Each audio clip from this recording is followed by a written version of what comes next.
Perfecto. Oye, yo ya estoy aquí lanzada conversando con nuestros invitados porque tenemos el tremendo privilegio de tener acá en nuestro estudio a Santiago La Rosa y Soledad Urquía, editores de Chay. Y si ustedes son seguidores de este programa, sabrán que por lo menos una vez al mes, con Rafael López, director del Fondo Cultura Económica, que distribuye Chay en Chile, siempre estamos recomendando algún libro de Chay, porque tanto él como yo somos bien fans del trabajo de esta editorial, y entonces me entusiasma mucho tener aquí a los responsables de estos libros. ¿Cómo están? Muy bien. Muy bien, gracias. ¿Bien? Gracias por invitarnos.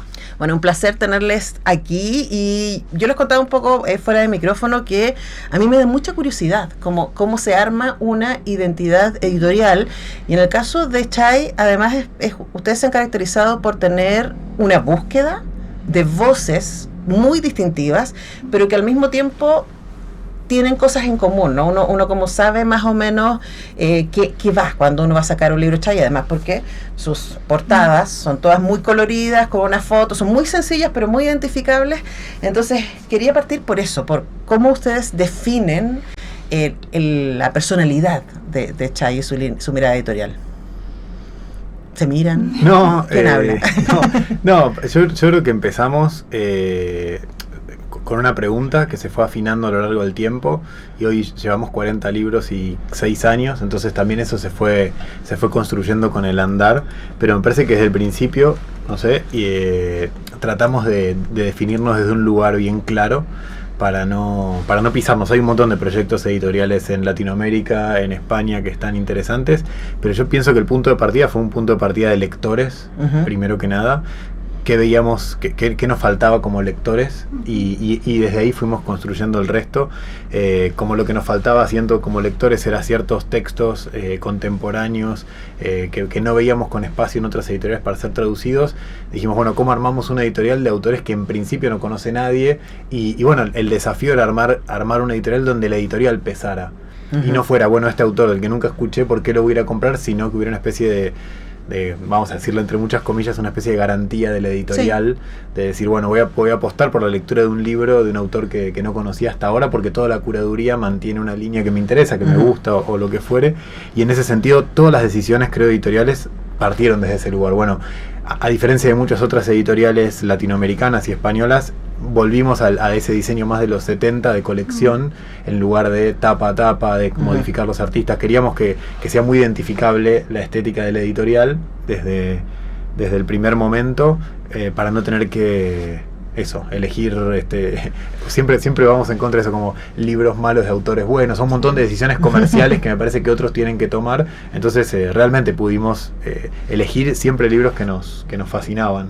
Sí, un poco como el criterio de catálogo para elegir un libro es ese, que la pasemos bien leyendo el libro. Después, encima de eso, hay un montón de preguntas y demás, pero sí nos pasó o sea, realmente no publicamos nada que no nos dé ganas de leer. Como que ese es un poco el primer criterio. Después hay libros que sí, que leemos con alegría y que por ahí no son para nosotros, o bueno, una serie de cosas, pero un poco no negociamos eso, como bueno, que sea literatura como con la que al menos nosotros la pasamos bien, porque también un poco la idea de la editorial, nosotros en principio nos dedicamos a otra cosa, somos sobre todo lectores, y bueno, leíamos mucha traducción también.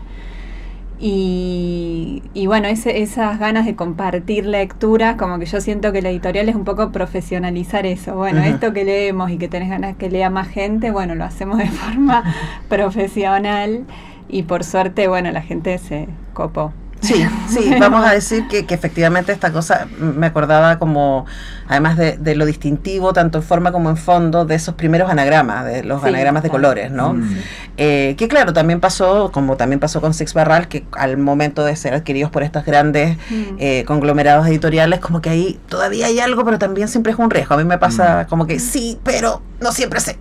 Y claro, pero ustedes, la palabra riesgo es clave, porque hoy día llevan 40 libros y hoy día ya son reconocidos por los lectores de Hispanoamérica, y decimos, ok, ya, si voy por Chay, voy por algo seguro. Lo de la idea de garantía es muy interesante, pero ¿cómo se forma eso? Sí, no. piensen en sus primeros años. ¿Cuáles fueron las decisiones que tomaron que sintieron es como ya, aquí vamos haciendo los primeros 5 libros? Hay algo quizás también muy intuitivo, me parece, en relación a eso, y sí nos pasaba al principio que ahora confiamos un poco más en esa intuición, pero sí de libros que decíamos, bueno, esto comercialmente no va a funcionar, o por ahí va a ser un libro difícil, y de repente nos gustaba y nos entusiasmaba mucho. Por ejemplo, pienso en el primer libro de Peter Orner que publicamos, que era un libro que, bueno, que nos gustaba un montón, a Santi le gustaba un montón. Pedimos un informe de lectura, nos dicen, me encanta la persona que hizo el informe de lectura, que es un lector en el que nosotros confiamos mucho, nos dijo, a mí me encanta el libro, pero es un libro que no va a funcionar porque los autores no son conocidos en Latinoamérica, ni en España, muchos no están traducidos de los que Peter Orner habla, y decidimos publicarlo igual porque nos entusiasmaba mucho. Dijimos, bueno, casi como vamos, vemos que... Y al libro le fue re bien. Entonces también fuimos como ganando un poco más de confianza en relación a, bueno, si algo nos entusiasma tanto, probablemente haya otras personas a las que también les entusiasme. Sí, y sentimos que esa cadena de entusiasmo es muy importante en toda la cadena justamente de la producción del libro, ¿no? Como traductores que les guste el libro en el que van a trabajar, distribuidores con los que podamos hablar de literatura, digamos, siento que armamos progresivamente como todo un sistema donde estamos muy cómodos y contentos y son amigos y gente con la que trabajamos, entonces todo es muy orgánico, me parece. Incluso los lectores, hay lectores que conocemos o de redes o de ferias o de lo que fuere, me parece que se fue construyendo y irradiando a partir de esa posición todo un sistema alrededor, tanto en Chile fue muy desde el principio, pero ahora últimamente mucho en España, fuimos como construyendo ese sistema, confiando cada vez más en nuestro criterio, confiando en la gente con la que trabajamos. Tendemos a trabajar mucho con los mismos traductores también, y les hablamos de los libros antes de contratarlos como traductores, y se nota mucho ese deseo en el traductor. Incluso se armaron relaciones entre traductores y autores, como me parece que eso fue fundamental desde el principio, elegir sin constricciones. Empezamos no tomándolo como nuestro trabajo, porque los dos teníamos nuestros trabajos anteriores, y fue ganando lugar la editorial en nuestra vida, y nos dedicamos a eso. Y para mí, no sé cómo lo pensás, pero por estas referencias que hacías a editoriales más grandes que se transformaron en otra cosa, hay una pregunta que es muy del presente y no tanto del principio, que es cómo no desfigurarnos. Claro. Porque la propuesta comercial siempre es, bueno, publiquen más libros, hagan más cosas, digamos, pero bueno, mantener el equipo pequeño también nos permite tomar riesgos porque no estamos apostando nada que no podamos apostar, digamos. Claro, que el riesgo sigue siendo un elemento. Claro. Ahora, tengo varias preguntas. Pensemos en este matchmaking, ¿no? Porque también la traducción es un arte complejo, y yo creo que es del que hablamos muy poco. Entonces me preguntaba, ese ejercicio celestinos que ustedes hacen de decir este libro para este traductor, ¿no?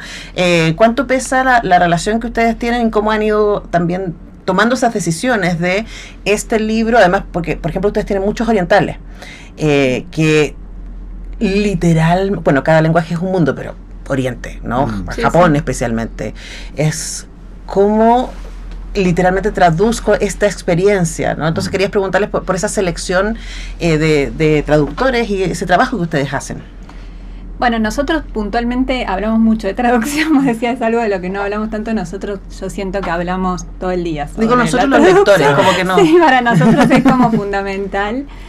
Y en principio lo que pensamos es casi como si el traductor y el autor intuitivamente pudieran ser amigos, ¿viste? Como esa sensación esta gente se va a caer bien. Esta gente se va a caer bien. Y nada, que de nuevo es súper intuitivo porque a la mayoría de los autores no los conocemos o tenemos como un vínculo, pero bueno, a partir de su escritura, muchos y muchas de los traductores y traductoras son escritores, entonces conociendo su obra, el tono, entonces hay algo de eso que funciona con la literatura japonesa. Es un poco más complejo porque no hay tantos autores, pero también pudimos encontrar, las personas que pudieran transmitir eso, y después trabajamos mucho las traducciones, en algunos casos menos, en otros más, pero nosotros hacemos ese trabajo de volver al original y que realmente sentir que la esencia del original esté en la traducción. Y entonces, bueno, a veces es casi un trabajo frase a frase, a veces es muy poco porque ya el traductor enseguida le encontró el tono, pero sí estamos muy atentos a que la traducción funcione, porque si no sentimos que se pierde, bueno, que el libro no... Un libro mal traducido no funciona. No, además, qué responsabilidad, ¿no? Como también pienso en eso, es como un libro es un bebé, y que el autor o la autora te digan, bueno, dale, preséntale este libro a tu mundo. Tremendo, me parece. Es un ejercicio de entrega por parte de un autor total, porque no tenés idea qué están haciendo con tu libro. Tal cual. Ahora, me quedé pensando en algo que dijo Sole antes, y les recuerdo que estamos con Santiago La Rosa y Soledad Urquía, editores de Editorial Chay, que sacan estos libros hermosos. Pueden revisar, lo comentamos en una de nuestras conversaciones con Rafael López, de Fondo Cultura Económica, que distribuyen en Chile.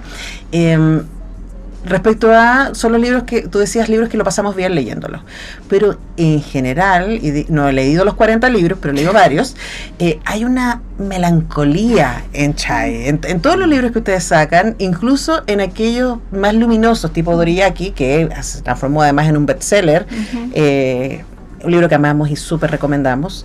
Además hay una película hermosa asociada a ese libro, pero hay libros que son más brutales que otros, pero siempre hay una cosa sobre la fragilidad de lo humano, pensaría yo, que recorre todos los libros que ustedes han editado, ¿no? Y quería preguntarles por esa sensibilidad que a ustedes les interesa traer a las librerías contemporáneas. Sí, es una buena pregunta. Yo no sé si es algo obviamente consciente que tenemos o no. Sí, a veces siento que el mundo del libro es un mundo de por sí melancólico en esta época, ¿no? Casi como que, bueno, es una respuesta a otra propuesta, a otra velocidad, de otros modos de vida. Sí, una resistencia, decía recién Javier Peña. Podría ser, y lo pensaría así, que me gusta esa idea, podría serlo, ¿no? Bueno, estamos eligiendo, cuando empezamos la editorial, además de que todo el mundo nos dijo, es una locura, no lo hagan, por favor, alguien nos decía, más desde el campo de la sociología, un amigo, decía, bueno, ustedes tienen que competir con Netflix, y Netflix quedó viejo, digamos, tenés que competir con una serie de estímulos. Con TikTok. Bueno, por eso, digo, con una serie de estímulos y propuestas muy adictivas y muy dinámicas, y nos gusta la idea de que la literatura de algún modo es detenerse, hacer una pausa, y es un poco un mundo, no es un mundo perdido, ni mucho menos, pero es un mundo casi como de resistencia a la época, que me parece que en el libro justamente de Wendell Berry que publicamos, el que mostrabas, está muy presente eso, ¿no? Como elegimos un modo de vida que no es necesariamente la propuesta actual, ni es lo más sencillo actualmente, ¿no?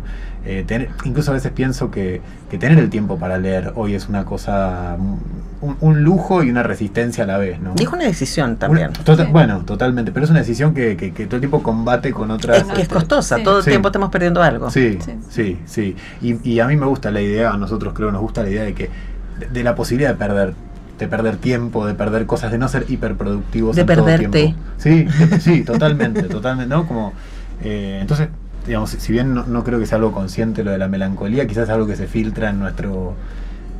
no sé, estoy pensándolo ahora, ¿eh? Sí, una vez una chica de un club me dice, bueno, armé un club que es de libros felices. Me dice, ¿qué tenés? Y yo, no tengo nada, no publicamos eso. Doriyaki de nuevo. Sí, después salió Doriyaki, pero le dije, mira, justo tengo. Pero sí pienso, no sé si tiene que haber una melancolía, pero sí sentimos que a todos los libros los atraviesa una pregunta sobre lo contemporáneo, o sobre la vida, y que en eso, bueno, obviamente está atravesada por un cierto dolor o una cierta melancolía. Es muy difícil, bueno, que una pregunta de algún autor o una autora sea absolutamente feliz lo que aparece atrás de eso. Me quedé pensando, ¿qué es un libro feliz? Claro, sí, además bueno, eso. ¿qué es un libro feliz? Y yo pensaba mientras vos lo decías que quizás la felicidad no es tanto en el contenido, sino en el efecto de lectura, ¿no? Sí. A nosotros, sí son libros que todos nos hacen que todos nos hacen felices de un modo u otro.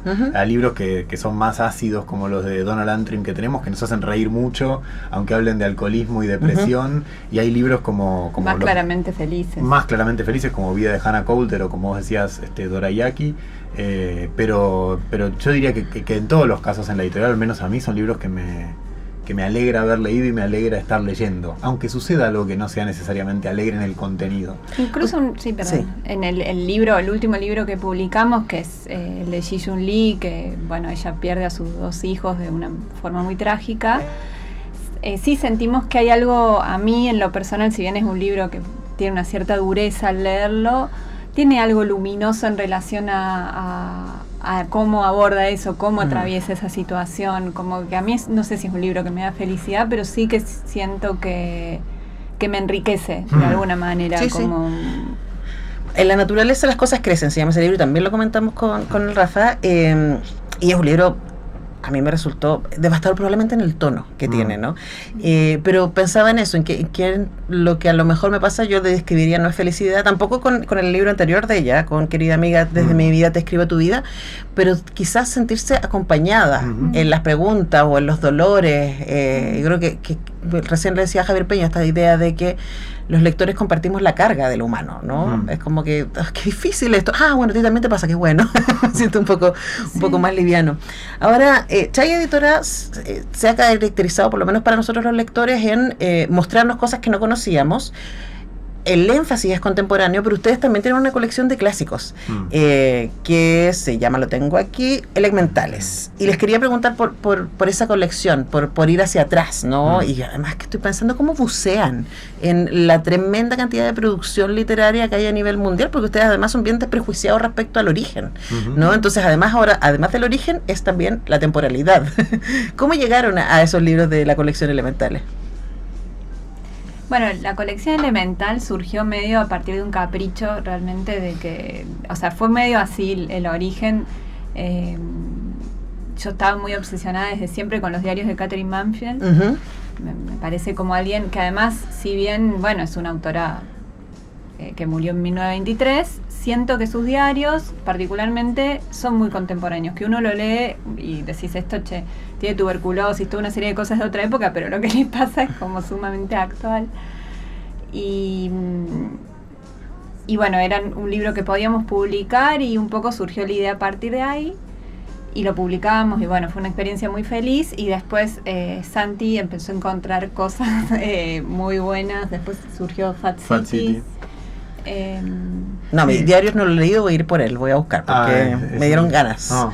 Pero vos decías clásicos y en realidad sí que pusimos la palabra elementales porque queríamos mantener la idea de que en esos libros había una actualidad como el resto lo tiene, ¿no? Uno un clásico, no sé, leyendo a Calvino o quien sea que teorice sobre eso, piensa que tiene una actualidad de por sí, pero queríamos no ir a un canon de lo clásico, obviamente, sino a descubrir algo de atrás que resuena ahora, ¿no? Y de hecho en la mayoría de esos títulos pusimos una especie de introducción de un autor contemporáneo que decía, bueno, ¿cómo se lee esto ahora? ¿Qué sentido tiene esto ahora? Y en todos los casos, en esa colección eran libros que ya habían sido publicados antes. En Chay, otra de las premisas es que no sean libros publicados previamente. Entonces, bueno, nos permitió eso, descubrir a Leonard Garner, el libro de Katherine Mansfield, hacer una nueva traducción. A veces la crítica, entre comillas, misma que hacíamos con una nueva edición en Elementales es cuestionar la edición que existe. Sí. ¿No? Como, bueno, traer algo nuevo porque es contemporáneo, pero también porque hacemos una nueva traducción que lo amerita, lo justifica. Y el nombre de la colección yo a veces me lo cuestiono porque me parece un poco pretencioso, pero es la idea, y originalmente era Elementales para nosotros. Bueno, ¿cuál es el libro elemental para mí? Los diarios de Katherine Mansfield, lo tengo en mi mesa de luz, estoy obsesionada. Bueno, Santi, Fat City, nivel obsesión. Claro. Bueno, está bien, como es más chiquito, digamos, es más para 2 seres humanos, no es elemental para la humanidad, digamos. Pero luego también quería preguntar sobre esa sorpresa, ¿no? De encontrar que aquellas cosas que a ustedes les obsesionaban, o aquellos libros que, como tú decías, encontraron y dijeron, wow, esto tengo que compartirlo, más gente tiene que leer esto. Luego han ido encontrando sus lectores y han ido encontrando sus lectores en toda Hispanoamérica, lo que me parece que es muy raro y es muy notable con los libros exigentes. Yo creo que eso es el tema con Chay también. Son libros no imposibles o que uno necesita un posgrado en estética para acercarse o literatura, pero sí es como que a uno le invitan a entrar en lugares en donde no necesariamente es fácil moverse. Eso, más bien que difíciles son desafiantes, pero emocionalmente, no en la forma, ¿no? Entonces quería preguntarle, con haberse encontrado con un montón de kamikazes lectores que digan, sí, dale, me encanta tu invitación.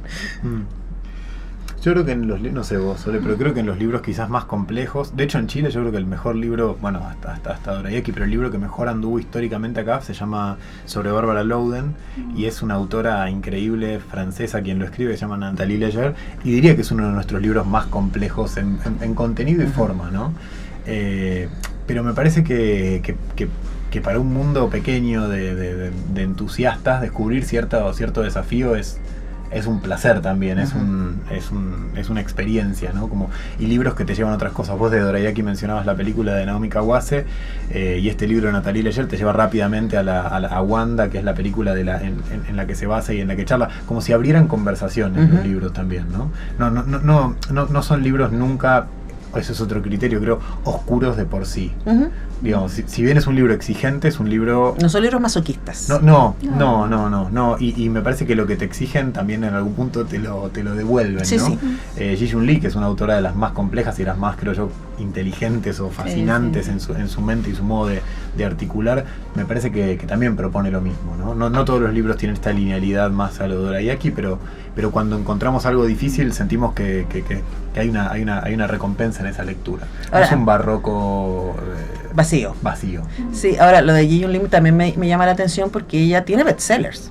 O sea, ella es una... A mí me da risa porque yo la descubrí con ustedes. No conocía sus novelas bestsellers, y también me pareció eso interesante, la decisión de ustedes de decir, no vamos a ir con los bestsellers, vamos a ir con los libros introspectivos, más, de nuevo, no sé si más duros, más desnudos, probablemente. Son lo que estos dos libros de ella ofrecen, ¿no? Bueno, Sole, creo que fuiste vos, ¿no? La que trajo una idea muy al principio de la editorial, es si esto vale la pena traducirse, en el sentido de si no hay otros iguales o parecidos o similares. Y me parece que nos pasa con algunos autores, con Ji-Yoon Lee nos pasa, y con Peter Orner, que fue otro de los autores que mejor anduvo, nos pasa eso. Quizás hay parte de su obra que nos resulta rupturista y novedosa, interesante, y nos gustaría traerlo, y después nos pasa muchas veces una muy buena novela bien escrita. Bueno, hay muchas muy buenas novelas bien escritas, bien traducidas, ¿no? Y es rara esa decisión dentro de la editorial, pero me parece que también hace a la lógica que tenemos. No sé qué... Sí, como sentimos que si hay algo que ya se está haciendo acá o que ya leímos, y esa sensación de, bueno, de esto está muy bien, pero ya lo leí varias veces. Sí. Bueno, por ahí lo dejamos pasar. Y otras cosas que sentimos que no están, o al menos que nos cuesta encontrar. Nos pasa mucho con libros nuestros que queremos poner en la contratapa a alguien conocido como para que la gente se ubique, y nos cuesta un montón porque, bueno, son cosas que sentimos un poco distintas, o al menos de lo que nosotros leímos, y eso nos gusta un poco, como... Sí, y me parece que vos decías lo de Hispanoamérica, y nos pasa ahora que venimos a Chile, nos pasa cuando vamos a España, vamos a librerías, compramos libros, leemos libros, me parece que todo el tiempo quizás algo resuena porque seguimos siendo lectores de todas esas editoriales, de todos esos países, como que entre nosotros y con nuestros amigos que están cerca de la editorial, conversamos sobre el escenario editorial todo el tiempo. Sí.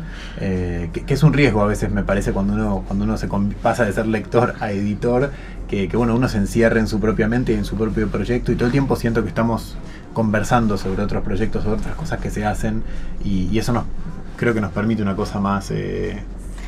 Sí, es que el movimiento fue muy de lectores. Nosotros, bueno, eso, siempre hicimos otras cosas, pero siempre fuimos muy lectores. Entonces, como que editar libros, incluso la escritura, que bueno, los dos un poco escribimos, como una consecuencia natural de leer, casi, como ese movimiento que era, bueno, el siguiente paso, pero que yo siento que igual, fundamentalmente, al menos yo, no sé, soy más lectora que editora, entonces también eso de alguna forma... Borges decía lo mismo. Bueno.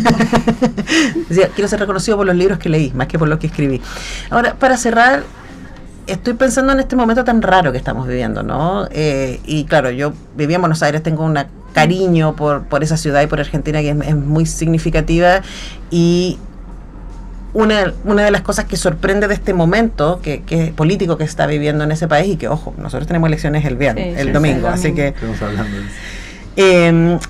Y ahí quiero pensar en el ejercicio, no solamente lector, sino en el ejercicio editor como Resistencia, ¿no? ¿Cómo sienten ustedes cuál es el rol que cumple esta porfía de seguir sacando el libro, de sacar libros que son inusuales, voy a usar esa hermosa palabra, ¿no? En un contexto en donde parecemos ir a contrapelo, el ejercicio de la cultura, de la lectura, de compartir, ¿cómo los viven ustedes más bien? Y la verdad que fue, al menos desde el punto de vista personal, fue el primer año desde que tenemos la editorial con todo lo que está pasando en Argentina que uno se hace la pregunta, bueno, estamos publicando libros que nos interesan y todo, pero están pasando un montón de cosas, muy triste, la verdad que es muy triste lo que está pasando. Y de alguna manera el sentido se resignifica todo el tiempo, como que después siguen apareciendo lectores, la gente sigue, es muy loco lo que pasa en Argentina, bueno, la gente sigue leyendo, es rarísimo. A pesar de que los libros subieron un montón. Sí, pero hay algo de que la gente invierte en eso, a mí me sorprende incluso, como que la gente sigue teniendo ganas de leer, y me parece como algo muy lindo, dentro de un contexto muy feo. Que también los libros, para mí, los libros sí, no solo son un espacio de resistencia, sino son un espacio de consuelo, en un punto de compañía, de contención, de pensar otras cosas, de saber que esto eventualmente va a pasar, qué sé yo, no sé. Total. Sí. No, y algo que lo conversamos mucho desde el efecto personal que tiene esta época, estos últimos 2 años en Argentina, hay algo que por lo que conversamos con amigos chilenos estos días, quizás acontece acá, que hay algo de la actualidad que se impone permanentemente como una especie de agenda, son barbaridad tras barbaridad tras barbaridad tras aberración. Y de algún modo nosotros quedamos muy tomados por ese día a día de lo siniestro. Sí. Y quizás leer se convierte en una especie de la posibilidad de, no sé si es eludirse, pero quizás también es parte de eso, ¿viste? Como salir de, pero diría, menos que lo hice, salir de la agenda que te plantean lógicas y gobiernos como estos, ¿no? Que son muy voraces, porque toman todo. Y además que es parte de la estrategia también. Totalmente, sí, nunca no estás hablando sobre ellos y sobre lo que está pasando, sobre lo que va a pasar, indignado, molesto, triste, dolorido, digo, con todas sus variaciones. Y me parece que poder incluso correrse de esa agenda un momento es no hacer el juego. Sí, es un ejercicio de resistencia, los libros como arca también. Nosotros estamos construyendo esta radio como un arca. También un lugar donde nos podamos encontrar, donde podamos por lo menos sentir que hay otros también, en que estamos en lo mismo y que nos podemos acompañar desde ahí a transitar este momento que nos toca. Bueno, muchas gracias a los dos por su trabajo, gracias por existir, básicamente, y gracias también por venir acá a nuestra Radio UNIAC a hablarnos de cómo se arma a mí me parece siempre muy misterioso, y como sabemos que mucha gente que nos escucha son grandes lectores y también, por supuesto, lectores de Chay, ¿qué hay detrás de esta hermosa colección de libros? Santiago La Rosa, Soledad Urquía, gracias por venir. Muchas gracias por invitarnos. Nosotros vamos a la música y ya regresamos para la última parte de este Comunicarte de viernes, nuestra sección de Viernestar.